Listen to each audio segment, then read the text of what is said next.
Tariq Ramadan, bonjour. Bonjour. Merci d'être avec nous. J'aime, vous le savez, que tout soit clair. Il y a 10 jours, vous m'avez sollicité me demandant si j'accepterais de vous recevoir. J'ai hésité, franchement, je vous le dis, quelques heures avant de vous proposer ce vendredi 6 septembre. Pourquoi ? Parce que vous êtes présumé innocent. Votre culpabilité n'a pas été légalement démontrée.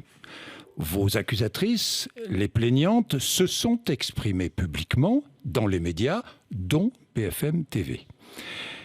Quelle honte ai-je lu ou entendu, Tariq Ramadan ?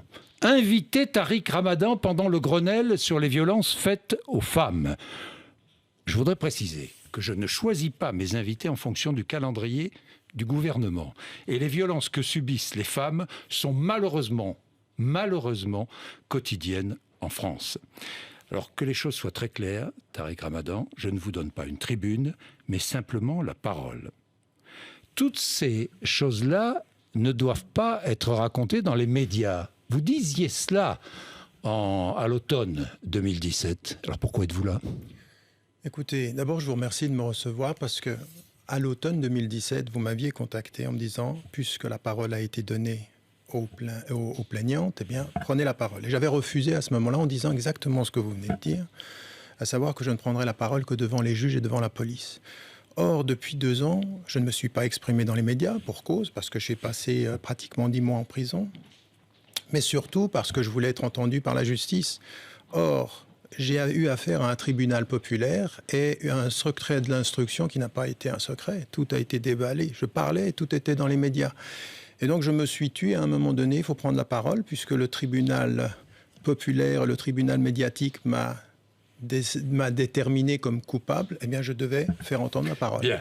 Vous allez publier un livre intitulé « Devoir de vérité » aux presses du Châtelet. Il sortira le 11 septembre. La date m'a fait un peu sursauter.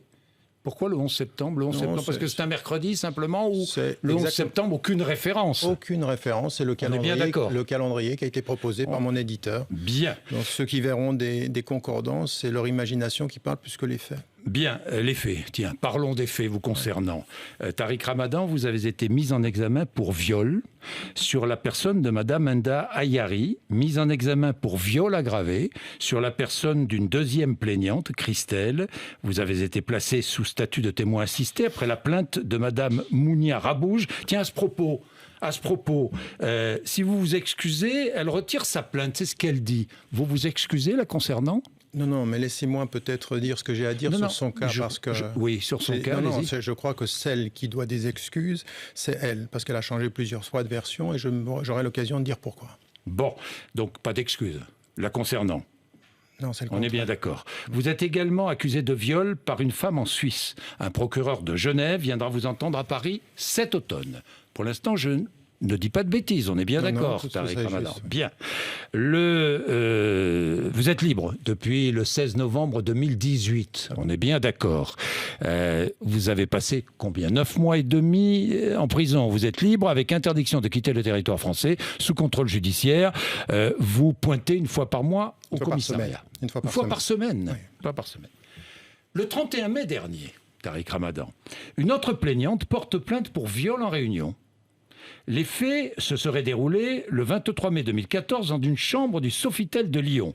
Vous n'étiez pas seul, dit-elle. Un autre homme vous accompagnait. Vous n'avez pas été encore interrogé sur cette dernière plainte. Alors ma question est claire, étiez-vous le 23 mai 2014 dans cette chambre d'hôtel ? Alors, je suis très content que vous commenciez par là, puisque c'est ce qui a été rapporté par les médias, encore une fois. C'est la dernière plainte. Depuis mai jusqu'en août dernier, on n'avait pas entendu parler de ceci. Ça vient de sortir, et là, je dois répondre de façon extrêmement claire sur cette dernière plainte. En fait, sur la seule base d'une intervention d'une femme, que je ne connais pas, qui est allée déposer à la police, le procureur de la République prend un réquisitoire supplétif sur 3 pages où il n'y a ni argument, ni éléments qui viennent corroborer ce qu'elle dit. Et puis, quand on va regarder le 23 mai 2014, je suis en train de donner une conférence à Baltimore devant 10 000 personnes. Donc, sauf à avoir le don d'ubiquité, peut-être trouvera-t-on un expert qui dira que je peux. Tariq Ramadan est tellement fort qu'il peut être à Lyon et en même temps à Baltimore aux USA. Eh bien, je n'y étais pas. Je ne suis jamais descendu à l'hôtel Sofitel de Lyon. Jamais. Et en plus de cela, il est dit que j'ai fait des remarques par voie de Messenger que je n'ai jamais utilisées. Alors, j'aimerais dire une chose. Mais vous l'avez contactée sur Facebook. Je n'ai jamais contacté cette dame, je ne sais pas Jamais. qui elle est. Mais je vais même dire plus que Vous ça. l'avez recontactée en janvier Mais non. 2019. Non, c'est faux. Mais je ne sais même pas qui elle est. C'est faux. C'est complètement faux. Donc en l'occurrence, je n'étais pas à Lyon à cette date, je ne connais pas cette dame, je n'ai contacté personne, et j'aimerais quand même dire une chose, c'est que les juges, le procureur prend un réquisitoire supplétif, on ne fait même pas d'enquête, c'est-à-dire que là, on va avoir une deuxième Madame Ayari, qui ne sait pas le lieu, qui ne sait pas la date, qui ne sait pas par qui et quand elle s'est fait violer. Donc j'aimerais dire une chose, parce que cette dernière plainte, Monsieur Bourdin, elle vient pour faire un écran de fumée sur tout ce que l'on sait aujourd'hui et qui est sorti pendant ces dernières semaines d'enquête. Alors, s'il vous plaît, moi j'étais en prison et je vous ai vu interviewer M. Hulot. Vous avez été clair sur les questions, mais vous lui avez donné le temps de s'exprimer. Vous me donnez la possibilité de m'exprimer. Je vous demande 3 minutes. 3 minutes pour pouvoir dire aujourd'hui, ici, tous les éléments qui sont sortis par la brigade criminelle et dont les médias ne parlent pas, parce que c'est très important. Cette dernière plainte dont vous venez, qui a fait, vous savez combien d'organes de presse ont repris cette dernière plainte? Plus de 114 à travers le monde. Une nouvelle plainte. Personne n'a vérifié. Tariq Ramadan n'était pas à Lyon à cette date. Alors, j'aimerais simplement, si vous me permettez, très rapidement. Allez-y, oui, rapidement. Première des choses, par rapport à Christelle, oui. Madame... elle s'appelle Christelle. Donc, oui. Première des éléments. Depuis février, les juges savent que les SMS qu'elle disait avoir envoyés avant la rencontre ont été envoyés après la rencontre. Et qu'est-ce que disaient ces SMS? Si ça ne m'avait pas plu, je serais parti. Tu m'as manqué dès que j'ai passé la porte. Je suis allé me promener dans le parc. Après la rencontre, avez-vous déjà vu, vous, une femme qui puisse dire des choses pareilles après un viol? Deuxième des éléments qui sortent, c'est pas moi qui le dis, c'est la brigade criminelle. Qu'est-ce que dit la brigade criminelle? On a découvert sur son ordinateur et sur son téléphone des messages de Christelle avec une autre femme. L'autre femme, elle se prénomme Sarah. Et l'enquête va montrer, les brigades ne le disent pas, mais l'enquête va montrer que Sarah, c'est la plaignante suisse. 6 jours avant la rencontre. 6 jours avant la rencontre. Et que dit-elle? On va tendre un piège à Tariq Ramadan, faire venir un paparazzi, et puis il y a un livre qui va sortir et on va le faire tomber. 6 jours avant. Et on me dit après coup, la personne est sous emprise. 6 jours avant, elle planifie, ça n'est pas terminé. Elle usurpe mon identité. Avant la rencontre, elle crée un email. Elle a dit au juge, elle a admis avoir créé des comptes Facebook et des comptes de femmes où elle organise, en l'occurrence, des communications. Plus que cela, monsieur. Elle dit à son médecin, j'étais à la conférence. Elle a dit partout, j'étais séquestrée dans une chambre d'hôtel. Déjà, être séquestrée, alors que moi je suis dans une conférence toute seule dans une chambre d'hôtel, il faut me demander, il faut me dire comment ça peut se passer. Mais elle dit qu'elle est séquestrée dans la chambre. En même temps, elle dit au médecin, j'étais dans la conférence. 4 compagnies d'experts. 4 compagnies d'experts jugent que c'est elle, jusqu'à 80%. Elle était dans la salle au moment où elle dit qu'elle est séquestrée. Écoutez, vous savez ce que font les juges? Ils écoutent la plaignante qui dit « Demandez à ma mère, à mon père, à mon concubin, à mon ex-compagnon si c'était moi dans la salle. » Et les juges vont demander, contre 4 expertises, vont demander si ils la reconnaissent. Vous savez qui y a parmi ces personnes? Caroline Forest. Caroline Forest, pendant une année, elle a jusqu'à 361 messages avec Christelle. Pour dire quoi? Elles se connaissent? Pourquoi c'est Christelle? Pourquoi c'est Caroline Forest qui va dire si c'est elle? Il y a Tariq Ramadan. Mais attendez, finissez parce que... non, mais il y a des choses qu'il faut dire. Il y a des choses qui doivent être dites. Oui, mais alors rapidement. Voilà, alors, rapidement. Dernier élément, pendant qu'elle dit qu'elle est sous emprise religieuse et que je lui impose les choses, elle est en contact, c'est la brigade criminelle qui le dit, elle est en contact avec un homme sur Skype qu'elle rencontre pendant qu'elle est avec moi, soi-disant en étant sous un régime islamique strict.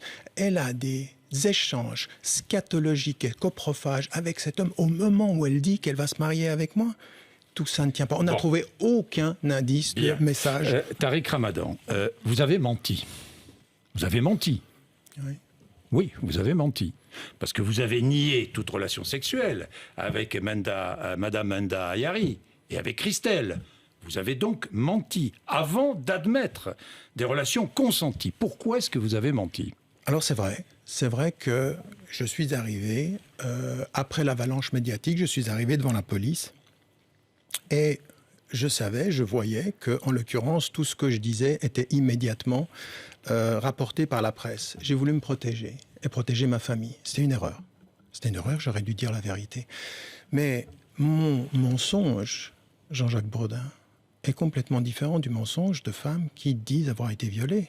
Parce que s'il fallait mettre en prison tous ceux qui ne disent pas la vérité sur leurs relations consenties et leur vie privée, il faudrait mettre en prison la moitié du peuple de France. Et avec eux, pratiquement tous les présidents, jusqu'au président en exercice, ou les avocats, ou les juges, ou peut-être même vous. Bon, je veux dire, mais laissez-moi terminer. Je veux dire, à partir d'un certain moment, on me reprend sur ce mensonge. Je reconnais que c'était une erreur, mais il se comprend dans la volonté de me protéger. Donc, je reconnais ceci. Maintenant, faire 9 mois et demi de prison sur un mensonge qui est de dire, non pas, j'ai pas menti sur la réalité des viols, puisque la brigade criminelle aujourd'hui parvient exactement à mes conclusions. C'est-à-dire qu'il n'y a pas de viol. Vous avez menti sur les relations. Voilà, oui. Consenties. Oui. Est-ce que vous êtes parfois un homme violent? Absolument pas. Ça vous arrive? J'ai une question subsidiaire. Oui. Est-ce que vous considérez que la violence pendant l'acte sexuel est acceptable? Non, je ne connais pas cette violence-là. Ce n'est pas moi. Ça, ce sont des messages qui sont sortis hors du contexte, qui sont même parfois pas de moi, puisqu'il y a des messages qui ont été inventés. Mais vous n'avez jamais été violent? Jamais? Monsieur, quand une femme me dit non, c'est non. Je sais ce que c'est que le non. Je n'ai jamais été violent et je déteste la violence. Et mon engagement depuis 30 ans, publiquement, mais comme dans ma vie privée, il est de m'opposer à toute violence. Je l'ai fait par rapport à la violence domestique, je l'ai fait pour tout ce qui concerne le rapport aux femmes. Donc écoutez bien ce que je vous dis, monsieur. L'image qu'on a faite de moi, la diabolisation qu'on a d'abord présentée comme une diabolisation intellectuelle, ça fait 30 ans. Là maintenant, on la déplace sur une diabolisation d'un homme violent. Je n'ai aucune violence dans ma vie et je déteste la violence. Moi, je suis un homme de paix, moi. Je suis un homme de dialogue. J'ai jamais... Mais alors, où est votre pouvoir, Tariq Ramadan? Parce que les plaignantes sont des femmes fragiles, vulnérables, Tariq Ramadan. Mais monsieur, je viens de vous parler... Ce sont des menteuses? Ce sont des menteuses. Monsieur, c'est 3 mais femmes. Elles se multiplient? Non, mais c'est elles pas... se multiplient, les menteuses? Oui, parce que Et monsieur... pourquoi? Mais parce qu'elles se connaissent, d'abord. Donc un complot, vous êtes victime d'un complot? Je suis victime d'un traquenard, monsieur. D'un traquenard. Et c'est la différence d'un complot. Moi, j'ai jamais parlé d'un complot. Écoutez-moi bien. Un certain nombre de femmes qui se connaissent, qui changent leur version 4 fois. Je viens de vous parler d'une personne qui dit qu'elle veut me tendre un piège avant de me rencontrer. Elle est sous influence ou elle est planificatrice? Attendez. Madame Enda Yari, dont nous n'avons pas parlé, elle ne se souvient pas du lieu, elle ne se souvient pas de l'heure. Elle est arrivée à Paris. Attendez, elle est arrivée à Paris. Elle dit qu'il pleuvait alors qu'il faisait beau. Quel pouvoir exercez-vous sur les plaignantes? Mais je n'exerce Quel pouvoir? Mais monsieur, vous êtes en train d'inverser la question du pouvoir. Mais monsieur, mais c'est le contraire. Attendez. Vous avez multiplié les relations sexuelles. On est bien d'accord. Mais attendez, mais monsieur... Non, mais je ne suis pas là pour faire de la morale. Si, vous faites de la morale, là. Non. Quel pouvoir exercez-vous sur ces femmes, celles qui ont porté plainte, les autres, toutes celles qui, par dizaines, se trouvaient sur votre ordinateur, dans des positions parfois très suggestives? Vous avez vu ça, vous avez vu ça? Vous avez vu ça? C'est des propos que vous... C'est des propos faux? C'est des propos rapportés. Mais oui, il y a des choses qui sont complètement fausses dans ce que vous dites. Il y a des choses, oui, mais pas tout. Monsieur, est-ce que vous exercez une emprise sur ces femmes? Oui ou non? Monsieur, il n'y a aucune emprise. Écoutez, vous ne voulez... Certaines parlent de viol moral. Mais attendez, Tariq Ramadan, est-ce que ça existe, le viol moral? Attendez, si maintenant on va devoir donner une définition au viol moral, il va falloir qu'on s'entende. Mais maintenant, vous allez m'écouter, parce que là, vous êtes en train de rapporter Je vous pose des propos... questions. Non, écoutez-moi bien. Allez-y. Je viens de vous parler de Madame Christelle, et je vous dis, elle planifiait. Madame Enda Yari fait exactement la même chose. Elle est en train de manipuler puisqu'elle dit « j'étais en contact avec Soral ». Elle m'envoie 200 messages après coup pour me dire « si tu ne réponds pas à ma demande, c'est-à-dire un harcèlement sexuel de sa part, je vais collaborer avec tes ennemis ». Alors, je n'ai pas de pouvoir. par rapport à ces personnes, c'est aujourd'hui des femmes qui viennent se présenter aux médias, qui se connaissent et dont il faudra dire aussi, monsieur, il faudra dire aussi les noms qui apparaissent et que les juges ne veulent pas entendre. 660 messages entre ces deux personnes et Caroline Fourest, Alain Soral, Yann Hamel, le procureur Debac, toutes ces personnes sont là. Mais maintenant, vous voulez parler d'emprise ? Je vais vous dire. L'emprise, ce serait la manipulation psychologique ou affective. Il n'y a aucune manipulation de ce point de vue-là, affective, puisque, je veux dire... Est-ce que vous êtes servi de l'emprise religieuse pour séduire ? Mais il n'y a aucun message religieux. religieux. Aucun moment ? Mais monsieur, aucun moment je vais vous dire une chose. Enda Ayari vous s'est présenté à vous, sur votre antenne, en disant « j'étais une salafiste, sexuellement, totalement naïve ». Et lui, il m'a emmené là-dedans. Vous savez ce que dit la brigade criminelle ?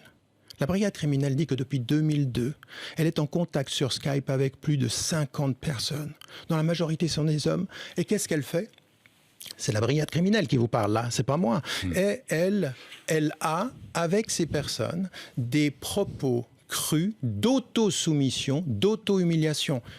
Donc, la première dont on a parlé, Madame Christelle... Donc, auto-soumission, auto-humiliation que vous avez pratiqué, mais non, soumission, monsieur, humiliation, avec... Mais non, mais vous êtes les relations, mais les monsieur, relations n'étaient pas de cet ordre-là. Mais monsieur, ce que vous êtes en train de dire, vous êtes en train de dire que j'avais une emprise sur elle. Oui. Or, ce que je suis en train de vous dire, c'est que c'est une femme qui se présente comme une salafiste, totalement naïve sur le plan sexuel et qui a des relations avec 50 personnes sur Skype depuis bien avant moi, depuis 2002.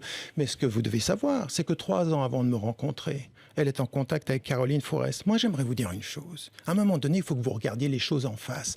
Au lieu de vouloir me dire l'emprise... Non, mais attendez, vous n'allez pas me donner de leçons. Non, je ne vais pas vous donner de leçons, mais je vais vous donner une leçon. Je vais vous donner une leçon sémantique. J'aimerais que vous m'entendiez sur la leçon sémantique, sur l'emprise. Aujourd'hui, on a les juges, il ne reste plus que ça. Tout s'écroule dans ce dossier. Il y a plus. Nous verrons, c'est la justice. Non, mais oui, mais je vois vous le dire. Attendez, les conclusions. Rendre la justice ici même. Mais attendez, vos collègues l'ont fait bien avant vous. Je suis considéré comme coupable par la majorité des médias français. C'est pas le mien. Alors je vais vous dire une chose. Sur la question de l'emprise, on assiste aujourd'hui à quelque chose de tout à fait sidérant. Il ne reste plus que ça.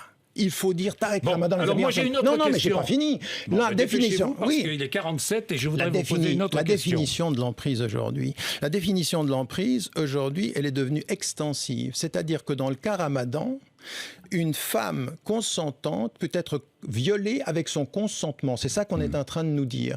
Mais vous savez, cette définition extensive, elle fonctionne que pour Ramadan, que pour les Noirs. Vous parlez dans votre livre de rapport dominant et dominé. Vous en parlez dans votre livre. Non, j'en parle pas de cette façon-là. Là, vous êtes en train de tordre le livre. Non, je parle de... Non, attendez. Vous vivez... Pardon, Tariq Ramadan. Non, mais vous vivez une double vie. Vous incitez dans vos conférences, vos éditoires, à la pudeur. Vous condamnez publiquement la sodomie. C'est vrai ou c'est faux ?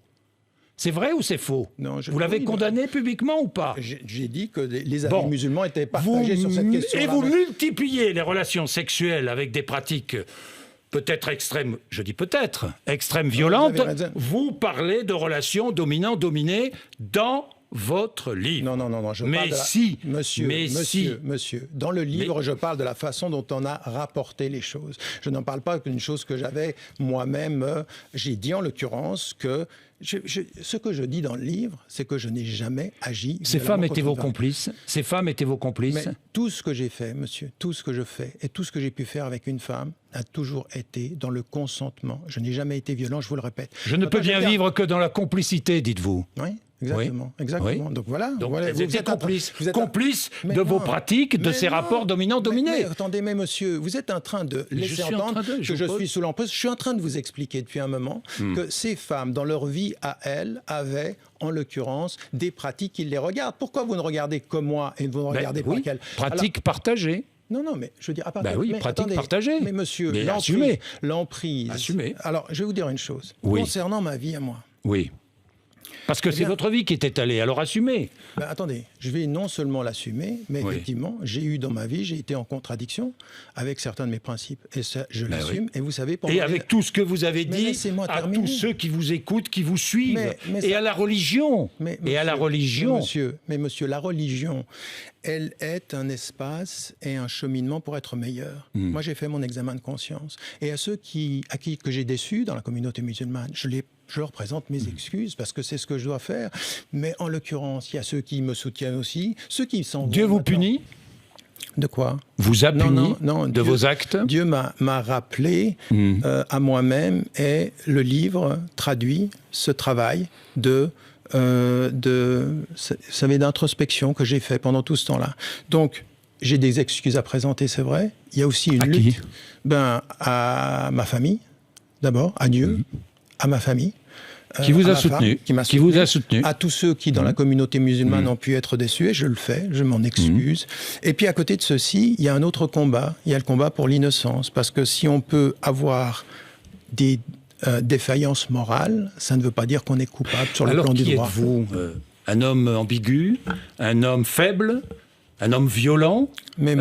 Ou un imposteur ? Qui êtes-vous ? Monsieur, est-ce que vous, à vos yeux, vous pensez que vous êtes un imposteur ? Mais non, je ne suis pas un imposteur. Je suis un homme, avec toutes ces contradictions. J'ai autant de contradictions que vous.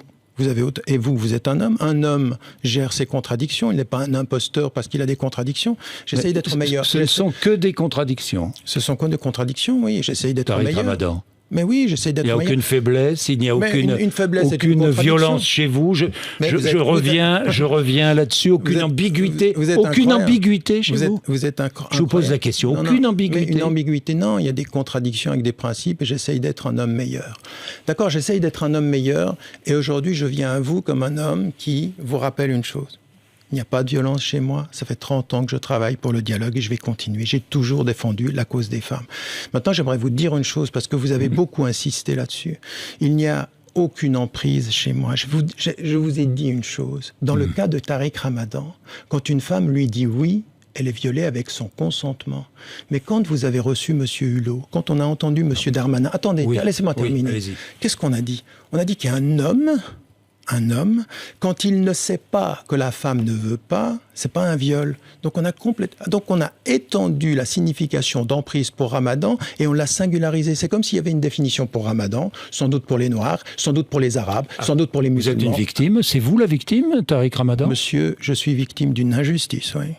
Mais je ne suis pas une victime consentante. Je ne vais pas me laisser faire. Je vais me battre. Je ne vais rien lâcher. Vous m'entendez ? Je ne vais rien lâcher. Je ne vais rien lâcher sur ce qu'on essaye de dire aujourd'hui. Et puis, quand on parle aujourd'hui de cette affaire-là, j'aimerais que... Vous comparez même votre affaire à l'affaire Dreyfus, ce qui m'a un peu étonné. Monsieur, vous êtes les seuls en France à ne pas vous rendre compte que tout ce qui est en train d'arriver... Parce que, je veux dire, tout ce qui est en train d'arriver... Il y a 8 personnes qui sont autour de ça. Je vous ai dit les noms. Hein. Caroline Oui. La justice ne les a pas entendus. Aujourd'hui, pourquoi est-ce que je suis traité de cette façon-là ? Parce que vous êtes musulman ? Parce que je représente. Parce que vous avez dit que l'islam était une religion française ? Oui. Parce que je suis une voix qui est entendue et qui ne se laissera pas faire. Je vais vous dire une chose. Si vous continuez en France à vouloir des musulmans bénis, de ceux qui vous disent oui à tout, de ceux qui sont prêts à dévoyer tous leurs principes. Moi, qu'est-ce qu'on m'a dit ? On m'a dit, il prend... Est-ce que vous avez défendu la charia ? Mais j'ai défendu la charia quand on comprend ce que c'est que la charia. Vous savez ce que j'ai dit ? J'ai dit que quand je suis en France, la loi française est ma charia. Ça vous va ? Et pourquoi ça vous pose un problème ? Ça me va ou pas, moi. Je vous pose la question. Arrêtez de me prendre à témoin. J'ai horreur de ça, Tariq Ramadan. Je vous prends pas à témoin. Bon, très bien. Alors moi, je vous pose une question. Est-ce que vous défendez la charia ? Je défends en France, non. Et ailleurs, oui. Non, la charia, pour moi, c'est la justice. Et en France, parlons de la France, je dis que la loi française, c'est votre charia, vous la respectez. C'est clair ? Et donc aujourd'hui... Est-ce que vous condamnez la charia dans d'autres pays que la France, et notamment dans les pays que vous connaissez bien Mon problème, c'est que là, beaucoup de vos confrères, comme vous-même, vous ne me lisez pas. J'ai condamné... Comment je Mais non, j'ai condamné... Mais attendez, je suis interdit d'Arabie Saoudite, pourquoi ? Parce que j'ai condamné l'application, là-bas, de la charia, qui était une justice... Ne vous justifiez pas. Dites-nous quelle est votre position sur la question. Non, mais je ne me justifie pas. Je suis en train de vous expliquer ce qui est ma pensée depuis 30 ans et que vous refusez d'entendre. Vous êtes donc victime de racisme, vous êtes coupable parce que musulman, et vous êtes coupable parce que vous avez dit que l'islam était une religion française. Monsieur, je vais vous dire une chose. Ce dossier-là, un par un, il ne tient pas. Ni pour la première. Enda Ayari, qui vous a raconté n'importe quoi, vous l'avez écouté. Pas à moi. Oui, pas à moi, mais à tous les journalistes. Sur BFM TV, c'est pour ça que vous êtes là, d'ailleurs. Enda Ayari qui a menti, je veux dire... mais dites-moi, vous avez menti, vous, à des millions ou des dizaines de milliers de musulmans? Vous avez menti à des dizaines de milliers de musulmans. Attendez, non. Il y a une chose qui est... Vous savez, en islam... comme dans le christianisme, comme dans le judaïsme, il y a quelque chose qui s'appelle votre vie privée avec laquelle vous essayez d'être le plus honnête possible. Je n'ai pas menti sur ma vie privée puisque je ne l'exposais pas. Sur la question de l'islam, je n'ai pas menti. Tout ce que j'ai dit, mon message ne fait que se confirmer par rapport à ce que je dis. Qu'est-ce que dit ce message-là? Vous savez, le message de l'islam, c'est le pardon. Il faut commencer à se pardonner soi-même. Vous pardonnez, c'est le message, le pardon de l'islam. Alors, est-ce que vous pardonnez à ces jeunes femmes plaignantes qui vous accusent? Aux femmes qui mentent et qui sont prêtes, et qui sont prêtes à envoyer en prison un homme pour 20 ans sur la base de mensonges. Là, il y aura justice. Vous pardonnez ou pas? Je ne lâcherai rien. Non. Vous êtes capable ou pas de leur pardonner? Quand justice, vous savez, vous le pardon, qui défendez le pardon, est-ce que vous êtes capable de leur pardonner? Je suis capable de pardonner quand elles ont payé la dette de justice. Elles payeront la dette de justice, je l'espère. Nous verrons ce que décidera la justice. Alors, simplement, elles ont menti. Vous savez, même, on m'a dit aujourd'hui, parce que vous avez fait des effets d'annonce aussi par rapport à la justice, par rapport à la plaignante suisse. Ça fait 10 ans qu'elle est en contact avec la plaignante française Christelle. Tout ça, elles se connaissent, elles changent leur version. Donc, si vous voulez... Non, mais ça, c'est important. Donc, à un moment donné, pas à pardonner. Mais vous n'arrivez pas à pardonner. Vous n'arrivez pas à m'écouter. Hein. Vous n'arrivez pas à m'écouter. Vous l'avez déjà dit. Mais non, vous avez raconté les liens entre la plaignante suisse et Christelle. Mais vous ne m'écoutez pas. Vous faites preuve en public d'une surdité, Monsieur Bourdin, parce que je viens de vous dire une chose. Quand la justice sera faite, j'aurai les moyens de pardonner. La justice, on est d'accord. Mais je ne pardonne. Vous savez, la justice tranchera. Moi, si on vous vole votre vélo et qu'avant de vous le rendre, on vous demande de pardonner, vous êtes stupide. Je vous dis quand pas une ça. femme ment, Attendez, je vous dis aujourd'hui. Je vous dis. Je serais capable. Est-ce que vous serez capable de leur pardonner? Mais bien sûr. Même si vous êtes condamné à 20 ans de prison. Non, mais je ne serai pas condamné à 20 ans de prison. Je vous pose la question. Non, je serai capable. La justice dira. La justice dira, parce que le dossier aujourd'hui, je vous le dis, écoutez-moi bien, la brigade criminelle vous dit aujourd'hui, arrivant aux conclusions qui sont les miennes depuis le début, que les femmes ont menti. Les 3 femmes ont menti. C'est clair? Et donc, à partir de ce moment-là, quand elles ont menti, il faudra que justice soit faite. Qu'on vienne aujourd'hui me dire l'emprise et tout ceci, basé sur rien, parce qu'au bout du compte, ce que l'on voit, c'est que sur cette emprise, c'était elle qui manipulait et c'est elle qui planifiait. Eh bien, à partir de ce moment-là, mon pardon sera donné quand justice sera faite. Moi, j'ai des excuses à faire à des personnes. J'ai des remerciements à faire à tous ceux qui m'ont soutenu. Et j'aimerais que vous entendiez que ce livre que j'ai écrit, il n'est pas simplement sur ces faits-là. C'est l'histoire d'un cheminement d'un homme qui est aussi humain que vous et que dans ce pays, on a diabolisé et déshumanisé. Vous avez déshumanisé un homme. Et rappelez-vous, la France de 97, unanimement contre Dreyfus, avait tort. Bien, merci Tariq Ramadan d'être venu ce matin. Il est 8h58, vous êtes sur RMC et BFM TV.